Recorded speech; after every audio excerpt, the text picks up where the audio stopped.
edition of the Buddy Martin Show. I am he. Glad to be with you after the 4th of July weekend. I hope yours went well. I used mine to, eat and rest and watch ball games and what have you. Hope yours went well. I'm sure Shane Matthews did. No doubt he was in Mississippi. I believe I saw a post of his from the Gulf of America. Shane will join the program tonight. We'll catch up on him. I got a question on the floor about how do you pick your greatest quarterbacks? First of all, how do you pick your greatest quarterbacks at your own school? How would you pick Florida's greatest quarterbacks? And then how would you pick the all-time greatest quarterbacks to play college football, which somebody online attempted to do? I would look at that list and have some fun with it, talk about that, get your thoughts about it on the program tonight. Steve Russell will join us later to catch us up on the baseball news, a lot of activity there, and also the latest recruiting news, a big get for the Florida Gators at linebacker, one of their biggest so far for 2006. Then, of course, Franz Beard, the Aaron Duke will join us right here on the program. So stay tuned and tell your friends and neighbors. The Buddy Martin Show is on the air. We'll be here for the next hour. We welcome your comments online. I always like to hear from you. So tell the folks the Buddy Martin Show is on the air Monday night. Yes, it's time again for Buddy Martin. Call him up and tell him what you're thinking. But be kind because he's doing the best he can. Better, stronger, faster. Mama says that alligators are ornery because they got all them teeth but no toothbrush. Hey, what if the voice calls while you're gone? Take a message. Bye. You ready, champ? I'm ready for this my whole life. I'm incapable of small talk. But that's why you love me, right? Kind of intimidating to be in the presence of so many great athletes.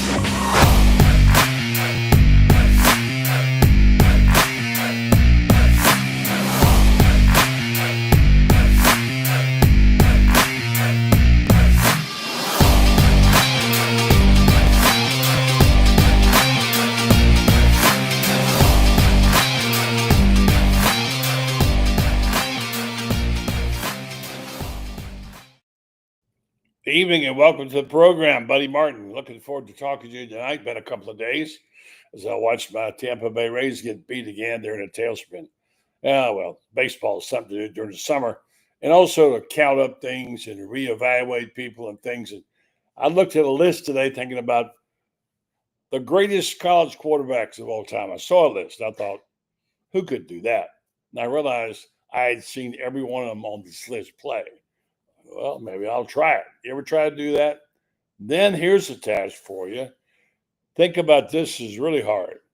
If you put down what you thought to be Florida's greatest quarterbacks, 10, 12, whatever, whose name would be on it? And one of the things I found out about this is that people lose track sometimes of who played when. I got this guy on my list, and you should too. Welcome to the host. Pot up with Matthews, Shane Matthews. Morning, afternoon. It's morning tomorrow morning with you, but tonight it's nighttime. I know that, Shane. Good evening. What's up, buddy? How'd your program go this morning? It was good. There ain't nothing to talk about right now, but it was all right. Yeah. Well, I got one for you. I know you sometimes get bored by this stuff, but the fact is I was challenged somewhat by this list I saw. Somebody, I'd never heard of this group, MLF football. They got a huge number of followers on Twitter. I mean, lots. And they said, who are the 10 greatest college quarterbacks? They threw down 10. I thought, well, I can argue with this a little bit here or there. You know, we all could argue with it. And then I started thinking about Florida's greatest quarterbacks. And that's an interesting list once you guess 4 or 5. And you would be in my top 3, by the way, because of what you did to turn the program around. So I don't know if you ever tried to do that, but let me give you the list they gave me of quarterbacks, all-time greatest college quarterbacks, all right? These people, whoever they are, I'll go backwards. Number 10, Dan Marino. I got a problem with that because if you look at his college stats, they weren't very good. I saw it play. 9, Vinny Testaverde. Okay. 8, Andrew Luck. Remember him? 7, Sam Bradford. 6, Johnny Manziel. 5, Michael Vick, who might be a little high there. 4, Tim Tebow, who's probably low. 3, Cam Newton. Was Cam Newton a better quarterback than Tebow? I don't know. 2, Trevor Lawrence. I don't see him in this mix. And number 1, Joe Burrow. I guess you can make a case for that. Is there anything that jumps out of that for you? Yeah, I would not have Dan Marino. I never saw him play a college game. Mm-hmm. I would not have Andrew Luck in there. Mm-hmm. Michael Vick, I'd have to go back and really watch his career or watch games. I have zero problem with Joe Burrow. I have no problem with Cam, with Tim. Trevor's a little high. I don't. I think he was a good, solid player, but he's not one of the top 10. Not the second greatest according to this list. It's the second, number 2. No, he wouldn't be in my top 10. Yeah, and I can tell you Marino because I saw him play at Pitt. His numbers were he was only over 2,000 yards twice. He had single digits touchdown passes. Now, it wasn't his fault. His coach Fogio, or his name was Fangio, didn't throw the ball very much. And when he got to the pros, he became a great quarterback in the NFL. I have no problem with that. He's a Hall of Famer. But in college, he was not. And sometimes, Shane, you talked about this before. Sometimes because you were a great pro, they go back to your college days and assume you were a great college player. And that just isn't always the case. No, it's not. Tom Brady's a great example. Yeah. Out of Michigan, 6th-round draft pick. Yeah. Yeah. He's not even a top 40 quarterback in college football. Right. But and it has nothing to do with whether drafted, as you say. It doesn't have anything to do with whether drafted. I mean, they're college, and they get it all mixed up. I think they get eras confused. They think because he was a great pro, he therefore was a great college player. Let me give you a few I put in there. I think you can't leave off these guys somewhere, even if you have to do a top 15 or top 18. Danny Werfel's got to be in there somewhere. I agree. Vince Young, you may not like him. He's a great player. I would say Matt Leinart should be in there. Maybe. I don't have him on my list, but there are people who do. And I get that. I can see and say, how about Roger Staubach? Well, I never have to see him play, buddy. Tremendous player in college. He was tremendous. I mean, he was a scrambler like you never saw, and he's a competitor. He was great. Trust me on that. John Elway was a great quarterback at Stanford. I saw him play. How about Peyton Manning? I think Peyton had a tremendous college career, better than some of those people on that list. Exactly. Tommy Frazier. Okay. We don't like that name because what happened in Nebraska, but given what he did. And then Archie Manning. You didn't see him play. I did. He was a tremendous talent, running and passing, competition tough. So those are some names I would put in there. And I think we're thinking along the same lines. Who'd be your top 5, Shane? Oh, gosh. All-time college quarterback that I've seen. I'd have to really think about this, but I'm just going to throw some. I thought Joe Burrow was phenomenal. He had that crazy year. Tim, obviously. Mm-hmm. I thought Danny had a phenomenal career. Mm-hmm. Cam Newton, I'd have to put him up there because I saw him in the SEC championship game just dominate South Carolina. They could not stop him. Yeah. Johnny Manziel, I'd put in there. Mm-hmm. Probably not Testaverde, probably more than likely. I saw him play a little bit. I think I was pretty young when he was playing. Yeah.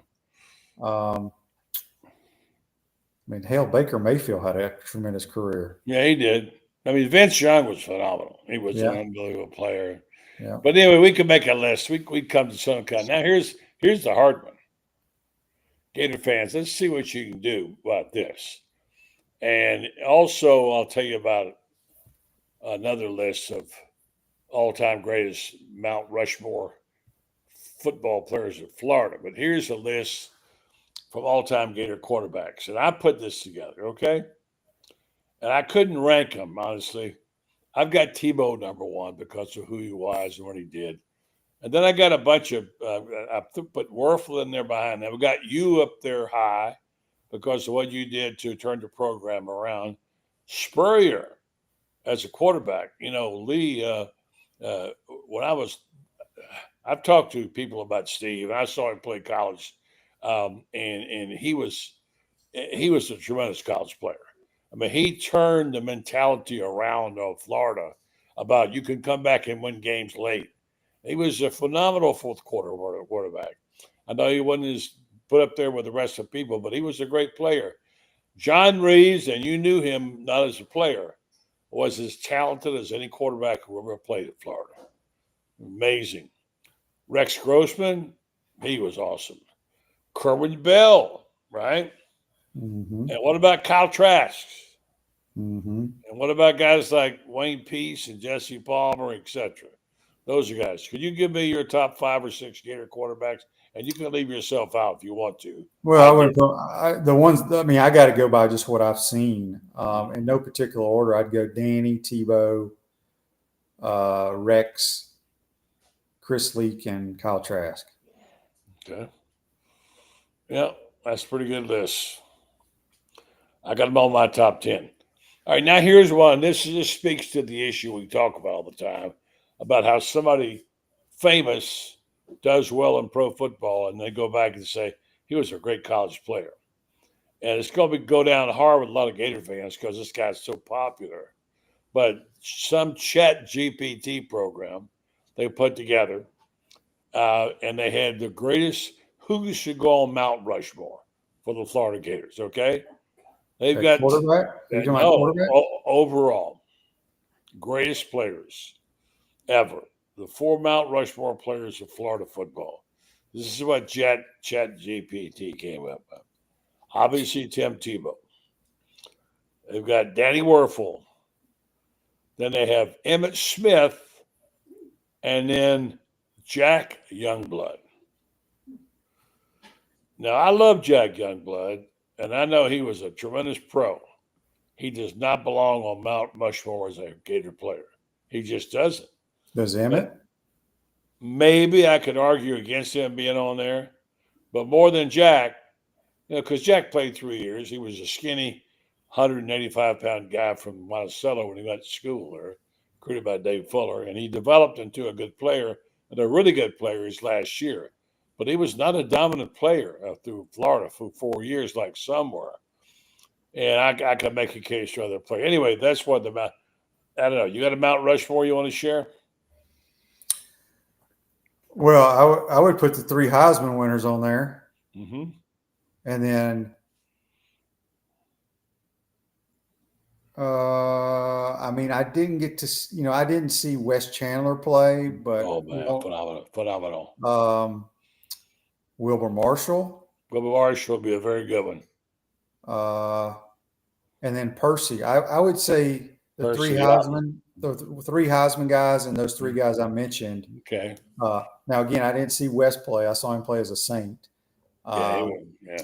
And then I never saw Wilbur play in college, but yeah, he was a tremendous college player and pro player. Yeah, he was. But Percy's the best player I've ever seen with the ball in his hands at the school. And that's consensus by most people, that would agree. Urban will tell you that as well, that he was the best he ever coached, and phenomenal. Yeah. Well, we talked about the Ring of Honor. You've expressed yourself who you think going to be up there next.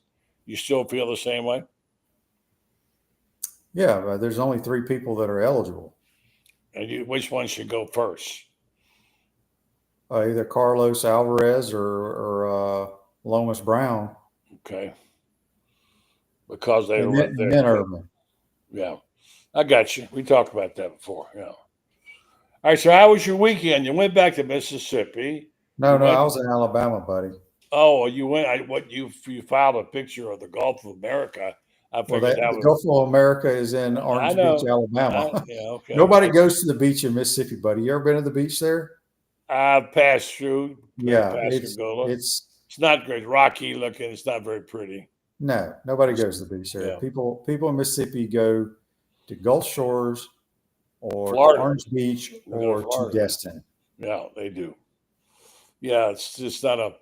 Did I ever tell you about coming back from the Florida and the hurricane game where the hurricane not hurricaned us out?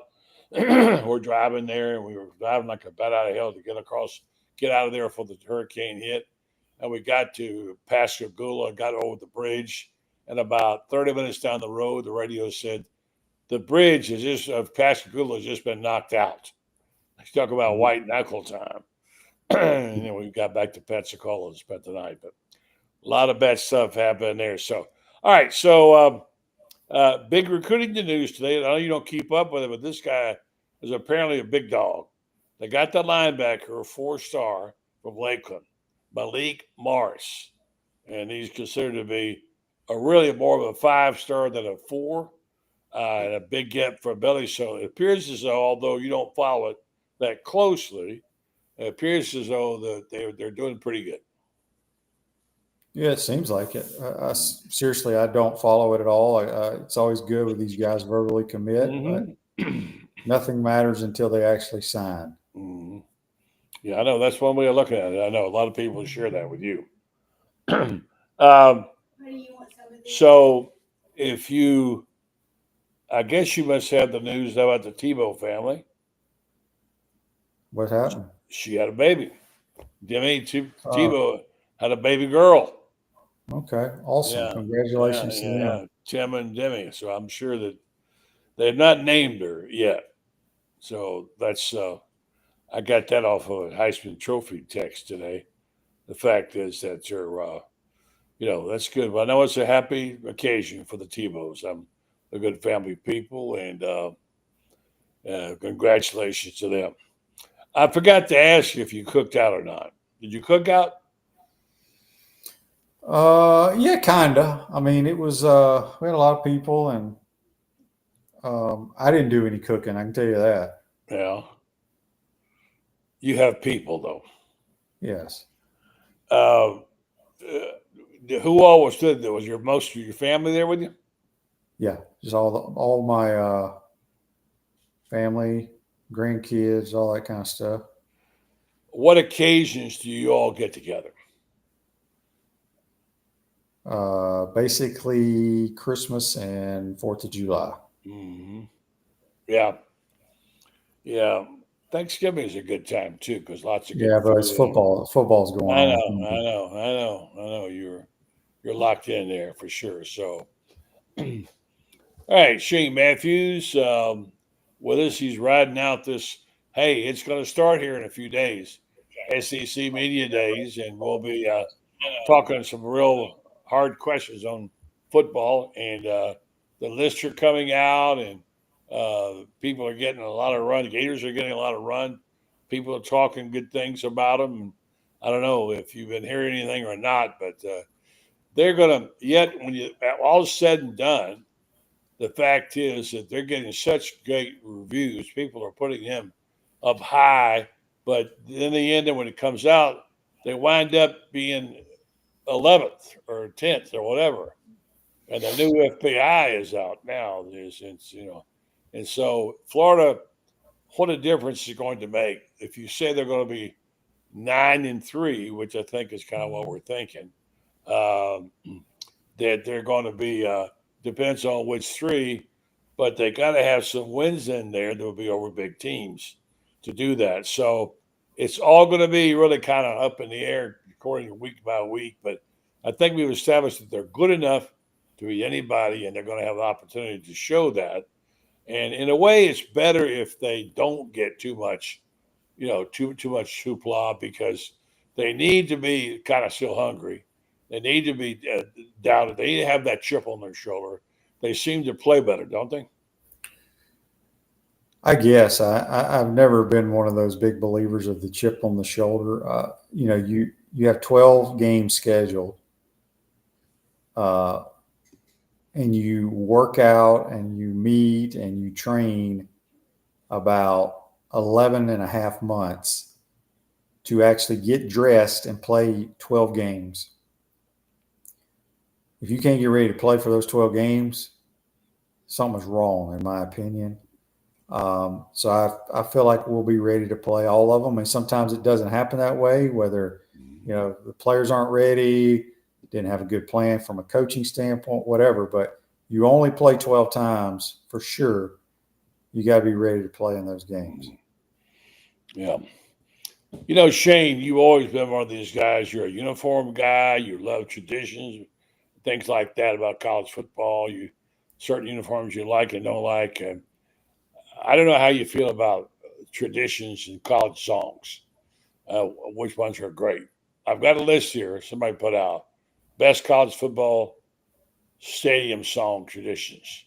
I think we talked about it. Somebody sent that to me today on my show. We talked about it. Yeah. Okay. All right. Yeah, that was came out today, and there's nothing overwhelmingly important about it, but I think it's interesting, and it's not necessarily ranked according to whatever, but the ones that came out, they got "I Won't Back Down" up there pretty high for a song. And you're not the guy that thinks that'll be a great song. I know.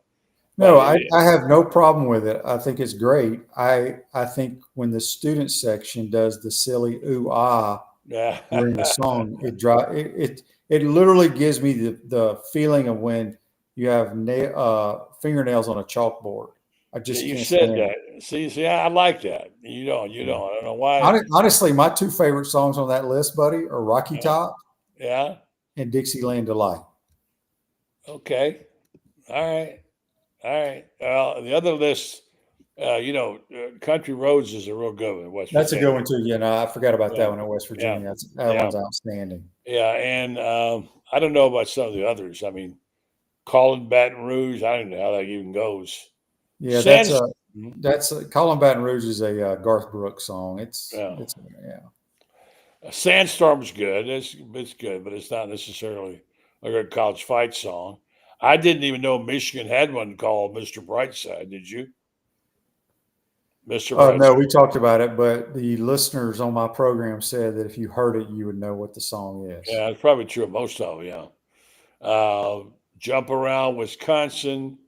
And other than that, Enter Sandman for back to check. So, but I think I Won't Back Down is getting some run there for sure. Mm-hmm. Let me do this commercial real fast, and let's bring in Steve Russell. He may have a vote on that as well, and get his thoughts about the college songs. I know he's got some thoughts about baseball. Florida picking up some really good commits in baseball. Just let me remind you folks about the good folks at Meldon Law. They are great people. Right now, Jeffrey's having a vacation of his life. He's going to be in a gazillion countries in 7 weeks in Europe. But they're still running in full steam there at Meldon Law. We know Jeffrey's out playing, having a great time. We'll probably talk to Jeffrey somewhere along the way on his many trips to the countries he's going to visit. Meanwhile, they are there and open for business. And I'm one of their clients, and I'm having a case worked on for them. I'd recommend if you have a legal question, you should call them and check with them. They are great Gators, and they are the only official law firm of the Florida Gators. But just call them at any location, Ocala, Gainesville, Wilson, Lake City.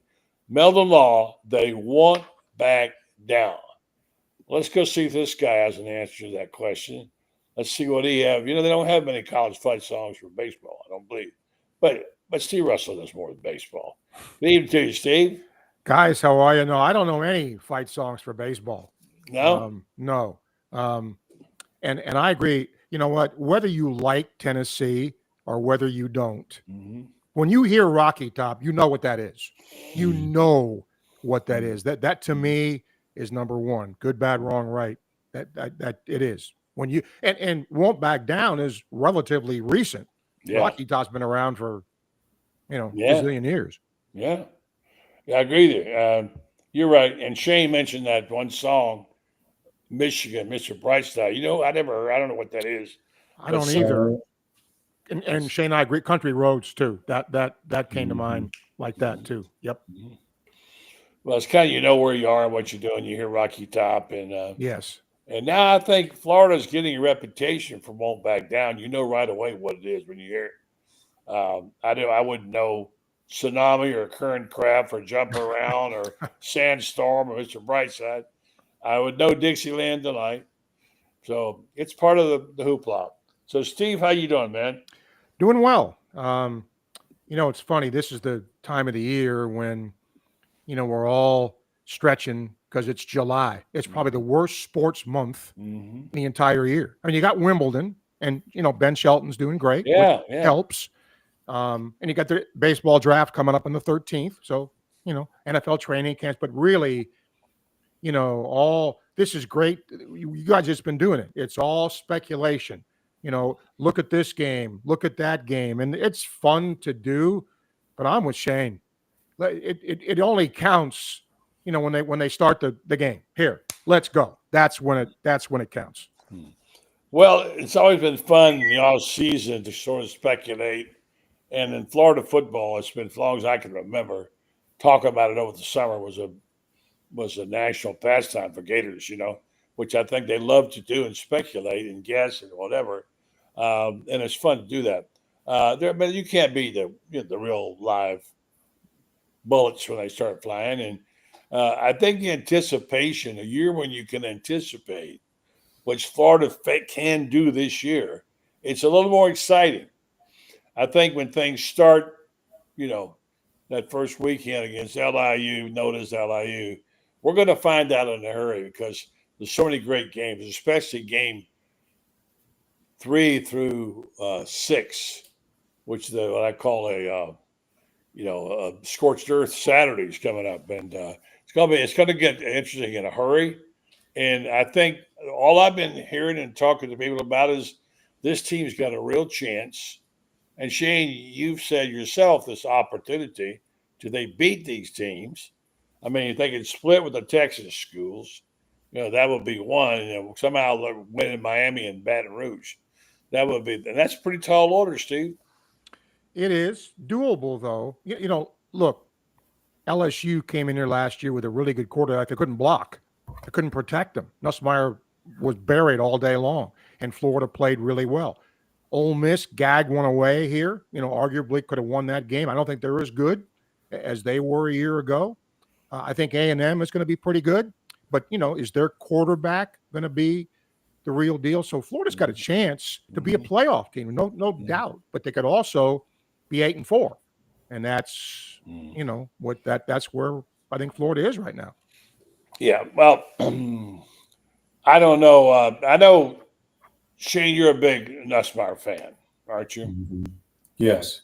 Would you put him second best quarterback in the league? Behind who? Well, it'll be Arch. Well, I mean, we haven't seen enough of him. I think from an experience standpoint, I think Nussmeier should be at the top of everybody's list as the best returning quarterback in the league. Mm-hmm. I mean, he's going to be a first-round draft pick. Not that that means anything, but he's got all the intangibles, the things you can't teach. He's accurate, knows where to go with the football. I think he's really good. Well, I think he is too, and I think what's going to happen is that if they don't fix that offensive line, though, they claim they have. They claim they fixed that offensive line. He's going to be running for his life. He's a good player. I like because he's accurate, and he knows defenses. He's smart. He's experienced. But I'm going to tell you what, I'd hate to be putting up competition against DJ Lagway and Arch Manning. I'm telling you what, those are two phenomenal young players. The guy, though, that I think is a real X factor is the guy that just went to Miami, who was at Georgia. Carson Beck. Yes, right? Which Carson Beck are we going to see? The one that was, pretty good for a while at Georgia, and then the one that, frankly, wasn't very good. And, he opted to leave. So, to me, he's a huge X factor, not just for Miami, but for that game against Florida. Because if he's a good Carson Beck, that's going to be trouble. But if he's the struggling Carson Beck that we saw, later in his career at Georgia, that's going to really help Florida. He's a big X factor to me. Yeah. I don't know what to think about him, Shane. I somehow don't trust him.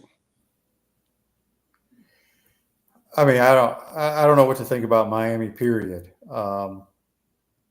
We'll see. I think the LSU game, in my opinion, is going to be much more difficult than Miami. That atmosphere. We all know it's already going to be a 7 or 7:30 game.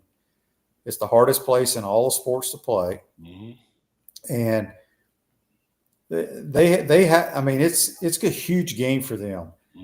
I don't think they're going to beat Clemson. I don't know who they play week 2. But they brought in a lot of people in the portal. They almost have as many guys out of the portal as Ole Miss does. They got dudes every year. So I think that game to me is a crucial game to see where we are. Let me say this to both of you, and you just mentioned it, Shaner. Isn't it funny how Dabo Swinney, a couple of years ago, man, he's behind the times. He isn't in the portal. He ain't recruiting anybody. They can't. Look where Clemson is now. Yeah. They might have 4 first-round draft choices. When they were down, though, what were they, like 10-2? Yeah. 9-3, whatever they went. 9-3, yeah. And now they got Klubnik, who apparently, is the real deal, and he's gone into the portal, and they're going to be really good. And I don't think LSU is going to beat them either. I think Clemson's going to beat them. Yeah, I'm pretty sure LSU's got a cupcake in there. It's let's see here. I got the schedule here a minute ago. No, I don't have it now, but they got a cupcake in there somewhere.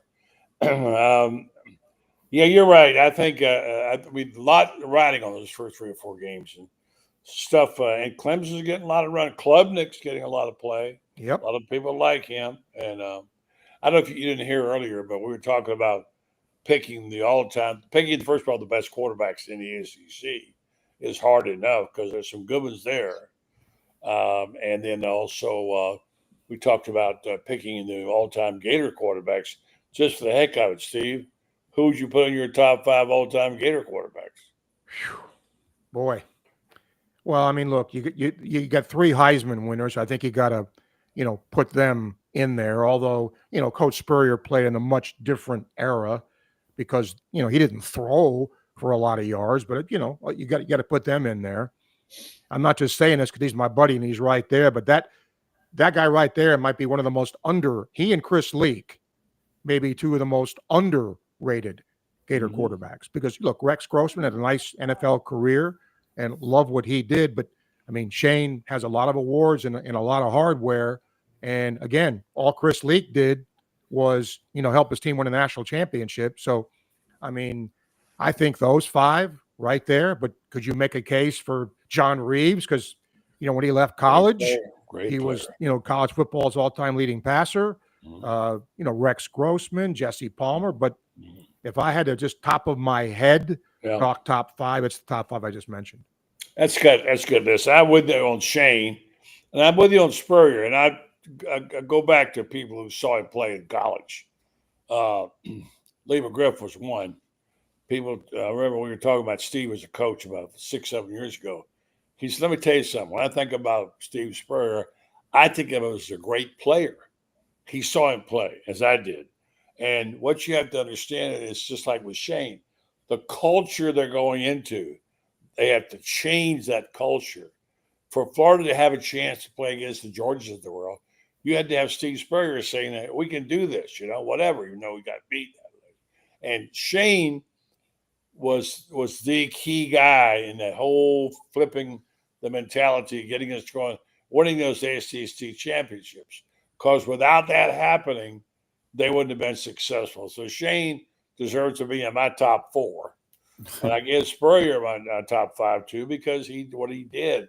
And then the ones you mentioned, we can argue about a lot of those, but I think we're thinking the same thing. Yep. So Shane, we're going to make you up a medal that says top 10. All right. I can't wait to get it, buddy. How about a T-shirt? Our all-time top 10. I'll make you one. There of you those. go. You know anybody that does T-shirts? I know a few people. Well, let me ask this guy real quick before I let you go. Even to you there, Mr. Franz Hi, Beard. guys. Hello. All right, before we let Shane go, and he has to get up for a big show in the morning, we're just picking out our random all-time best Gator quarterbacks, top 5, 6, 7, and you've seen them all. You see just about all of them. Who you got? Well, I got Tebow and Werfel in there. I got Spurrier in there. I got Shane in there. Probably my number 5 might surprise folks a little bit, but I'd go with Kyle Trask in there as my number 5, and I'll tell you why. Kyle Trask was a guy that nobody knew about until somebody finally gave him a chance. When somebody finally gave him a chance, look what he did. And you got to wonder what might have happened had someone given him a chance sooner. Mm-hmm. So, those are my guys. And of course, as somebody told me this weekend, can you imagine what might have happened if Cam Newton had kept his nose clean?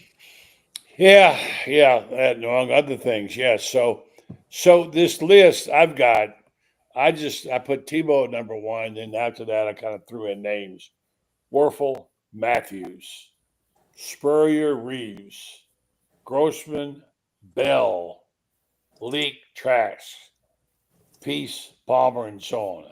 That's the ones I'm working off of, and I probably missed some along the way, but certainly those guys. And people, I'm telling you, if you didn't see John Reeves play, he was amazing talent, big, strong guy, could throw it 100 miles. I really loved him as a college player. So, all right, we got you weighing in, and we got Florida up to 11-1 tonight, Shane. So we'll take it from here, okay? We all the season 11-1. All right. Yeah. I think we'll all take that right now. Yeah, without question. Yeah, I think 10-2 is possible. I think it's possible. It is very possible. Let me throw one other thing in quickly since he's here, and I'm not trying to flatter him or not. Shane Matthews is the only quarterback who ever picked up Steve Spurrier's offense in one spring. Everybody else had to redshirt, go through a spring and a summer and the fall of sitting the bench and riding the pine watching it. He picked it up in a spring, and anybody who doesn't believe how difficult that is, just look at all the guys that busted that tried to do what the Spurrier offense, and then go back on YouTube and take a look at that first game, that first series with Oklahoma State, and I sat there and said, "Holy cow!" What was Galen Hall thinking, putting him on what were you, the 11th string quarterback, Shane? Or the 12th? Some days, yes. Nah, he was 5th or 6th. It varied, buddy, from week to week. Yeah, I know. I saw you. I remember when you were there, when Spurrier said, "You never know who we might get. Whoever we pick will lead the SEC in passing." I was there when he said it. Yeah, me too. Yeah. So anyway, you got a little helpful Johnny Reeves too, didn't you? He was one of your mentors, right? Yep, no doubt about it. Yeah. All right, Shane, who's on the show tomorrow besides me? Buddy, and then Mike Pearson, former first-round draft pick of the Attaboy, Jacksonville yeah. Jaguars. Big fella. Mike Pearson. Big Mike. Wow. Yeah, I've forgotten about him almost. Yeah, he was a big get for Florida. All right, thank you, Shane. We'll catch up to you later tomorrow morning. All right? Thank you. All right, guys. Y'all have a good night. Shane, All right, Shane Matthews. Steve, let me talk to you about baseball for a second. There's some changes and some pickups. A lot of players, I know you don't like to talk about them before they land here, but I saw this one list, and you would know these people, at least you've heard of them. And that somebody said, here's my list for the projected lineup, okay? Now, left field, Hayden Yost. Center field, Jaden Bastine. Right field, Kyle Jones. We know him. Third base, Brendan Lawson. Okay. Shortstop, Sam Miller. Well, the they just transferred, yeah. Yeah. Cade Curlin at second base, back from there. First base, a newcomer, Ethan Suriak. And catcher, Cole Stanford. and DH Blake Brookins. Pitching, Friday Aiden King, Saturday Liam Peterson, Sunday Luke McNelly, midweek Jason Barberi, setup Frank Menendez, closer Jake Clemente. What do you think of that list? Those are all possibilities, but let's write those down in July and see what it is in February. But I get it. Look, Sully knows what he's doing. He understands talent, and this is a good haul here. 9 transfers. I think there's 12 high school signees. If you look at them, there's a catcher or 2 or 3 possibly because of Luke Heyman and Donay, going away. And then he's going to restock with arms. And I don't think it's going to be as bad as last year, fellas, where he knew he was going to have to rely on some young arms. And it just didn't pan out. And some of the guys that he thought were going to, look who the closer was going to be. He never panned out. He's at South Carolina now. So you never know, what's going to happen over the course of a season. And buddy, I believe this in talking to some of the players and talking to some of the coaches. By the time they got to that regional, they were spent. They were just emotionally wrung out. And I'm not taking anything away from Coastal. They deserve to win. But I just think it took so much mentally to come back from that hole they were in just to get, to a regional. I'll give them a lot of credit for that. But, hopefully next year the injury bug isn't as bad, too. That was a big part of what happened to Florida. Had a short fuse for Sully there, too, at the end. I felt bad for him. He just came to pieces and emotionally that game. And after he did a fantastic coaching job, considering they were 1-11, where they came from. All right, guys. Go ahead. Let me throw in one name that was not mentioned. Aaron Watson. He signed with Virginia when the Virginia coach did not left for Mississippi State. He comes to Florida. He is going to be a top 50 guy. If he doesn't go first round, he is coming here. He's from Jacksonville, Trinity Christian, big right-handed guy who throws serious heat. And he is another, I've talked to some people who watch him, and they say he is Aiden King 2.0. And if he is Aiden King 2.0, I'm telling you what, Florida is really, really going to be loaded. I think Luke McNelly is going to be, buddy, I think Luke McNelly is going to be my closer this coming year. And I think that, and I got to ask you this, Steve, what are the odds that Pierce Coppola comes back? Because he needs to pitch a full year healthy. Yeah, he's gone. He's out. Okay. He's out. And McNeely's going to be interesting because Sully's always believed in a closer, but sometimes you don't get to the closer. Yeah. And when you don't, that good arm sits there not pitching. They've tried him as a starter. He's been a middle guy. He's been a closer. He's been, good sometimes, not so good other times. I just want to see. And then it's going to be interesting. Liam Peterson's been the Friday guy. And he was okay, but certainly Aiden King was the best arm they had. Yes. So to your point, Franz, do they put Aiden King as the Friday guy, or do they keep Liam there because he's been the Friday guy? And then if you happen to lose that game, you got a Saturday guy who's got a pretty good chance of beating you. Yes. I'd keep it that way if it were me, but I certainly understand your point and wouldn't argue with it. And let's face it, Liam Peterson did make the national team. Yep. So he's going to be from what I heard from the national team, he has really, really amped up his command of the strike zone. And if that is the case, because when he ran into trouble last year, it's when he started missing this much.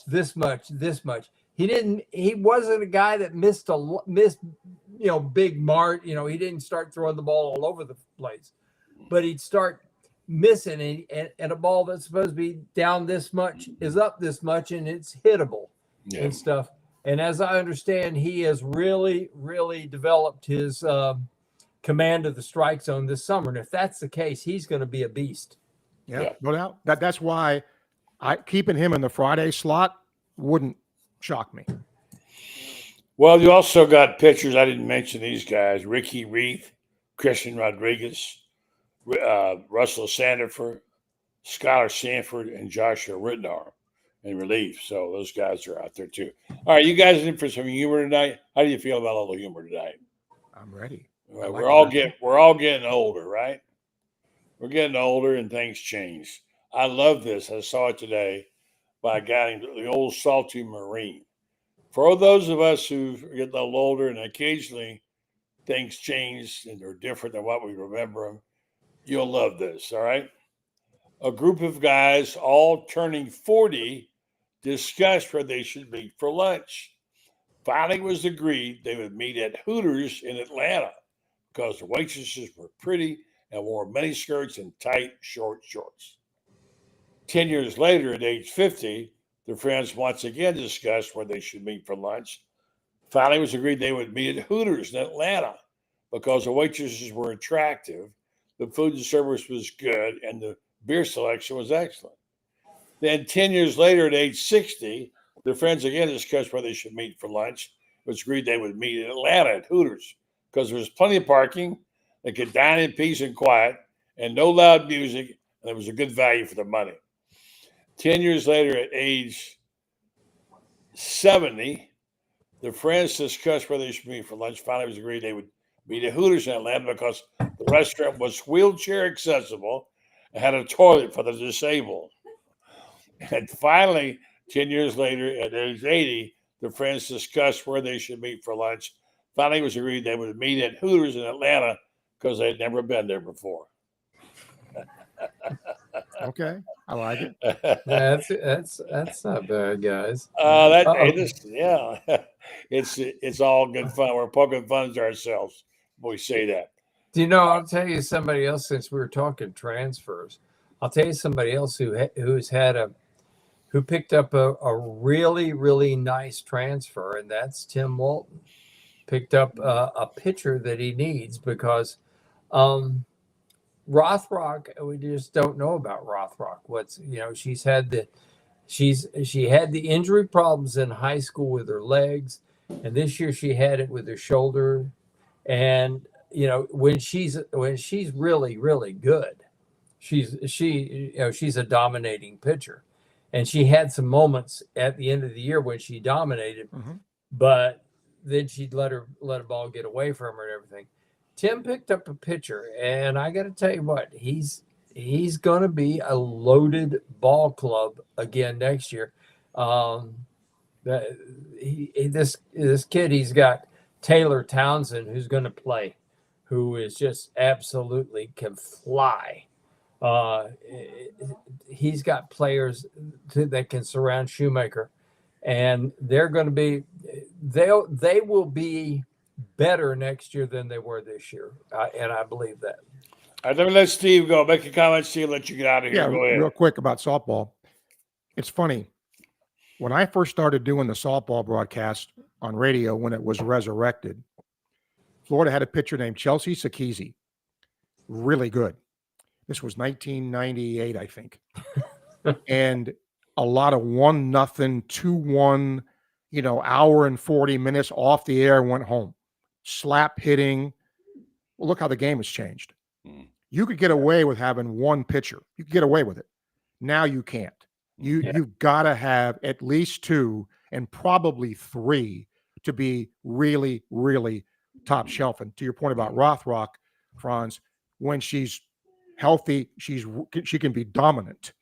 But she wasn't as dominant this year, and Florida didn't really have a big time number two, and yet look where they got to.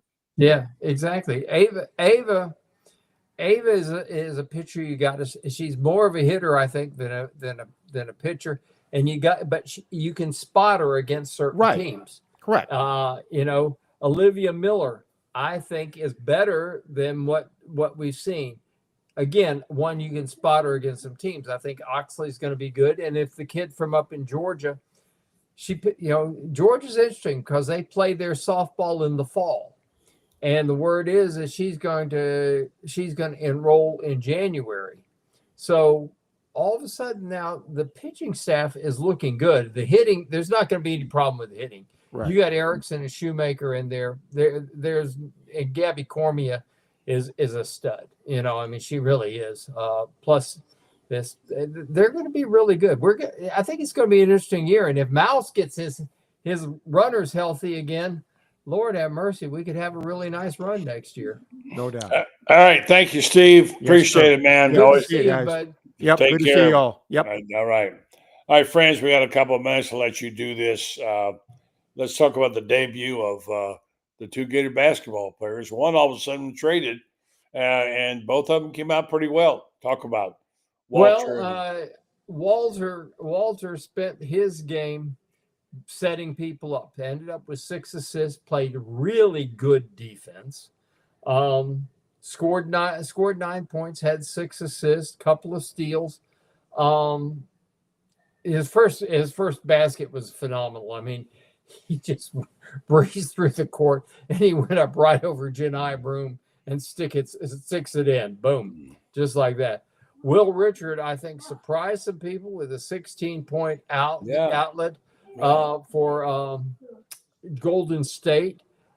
He's going to – the big thing I watched about him, buddy, is his defense was phenomenal.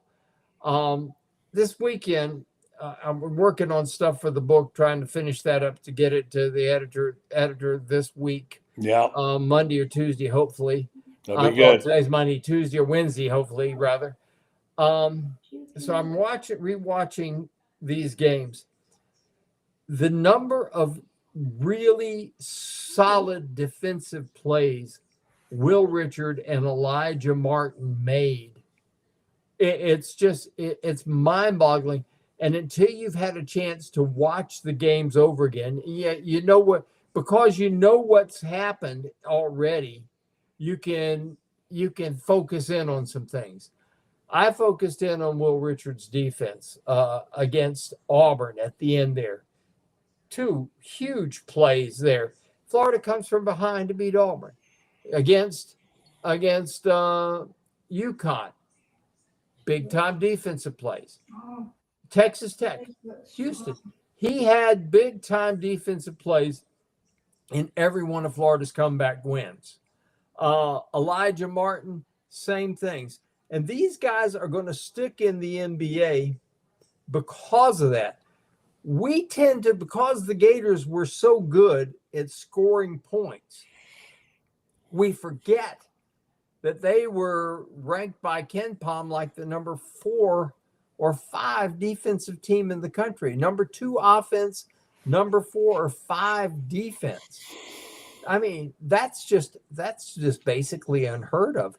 This was as well coached a basketball team as we've seen in anywhere in the country in the last 10 or 15 years. Having said that, happy birthday to Todd Golden today. Yeah. TG's 40 big ones. 40. Looks like he's about 21. How about that? And I think it's also Hoff's birthday, I believe. Yeah. It's Tommy Hawk, and I'm going to go out on a limb and make a guess and say this. Tommy Hawk next year is going to be a lottery pick. That's what you said the other night. I thought that was pretty strong. He's a great player. He is. And the reason being, buddy, you're talking about a kid who's 6'9", 6'10", can handle the ball. Shoot the ball, pass the ball, pass defend. it. But here's the thing that he does. He shows up where the ball is a lot of times. Mm-hmm. And those guys stick it out in the NBA and have really long careers. Mm-hmm. Those guys, a lot of people talk about Larry Bird. And those who didn't see Larry Bird never seem to understand the greatness of Larry Bird was whatever the team needed, he did it. Mm-hmm. And he was this guy that just had a habit of showing up where the ball was. And you saw him a lot there when, because you were in Denver at the time. I remember one night in particular when I went in the locker room and sat next to him, and they brought a cold bucket of ice. He put his blistered feet in the ice. He was on the 5th or 6th game of the road trip. And I said, Larry, why do you play this hard, and with your feet like that? He says, because that's what they pay me to do. He would not take a day off. No. Wouldn't take a play off. That's the thing when you got Larry Bird, you got him for every second he was on the floor. Yeah. You got his best. And this is why Tommy Hawk is going to end up being a lottery pick next year, because the NBA people are going to look at that. They're going to see all these talents combined, and then they're going to throw in the kicker. And the kicker is going to be, okay, we get this guy. We get a guy that won't take a single second of a single minute of a game off. You're usually right about that, friends. When you say it, you're usually right. Give me a 60-second or a 45-second preview of the book so people will know about it. The book is about the championship season from start to finish, starting with Breakfast with Todd, which was at a place called Mia Pa on 34th Street, a Latin restaurant, over breakfast. And Todd looked me in the eye and he says, "We got some dudes." And yes, indeed, he had some dudes. He had a team, and that epitomized so reminiscent of this 06 and 07 teams. And I think this is I think this is why I'm so proud of the 3 national championships that Florida has won, because all these 3 national championships were about teams. They were not about one guy, one stud guy. You go back to that first, that UConn national championship team, I guess it was in 2012, I guess it was. And all anybody can talk about is Kemba Walker. And they should. Kemba Walker was fabulous. Nobody remembers the other guys. Kemba Walker dominated the game that much. Todd said it wrong. Todd said we got some hot dudes because they were hot. They stayed hot. And, of course, the Gator boys were hot. Yes, and with that, we've got to hang it up for the night. Read Franz Beard on Gatorade. Hold. Just wait. Get ready for this book. It's going to be great. We'll know more about how to tell you to get it soon. Great job, Franz. Keep up the good stuff, man. Appreciate it. Thanks so much. All right, Franz Beard. I want to say good night to our audience and say thank you for listening and watching.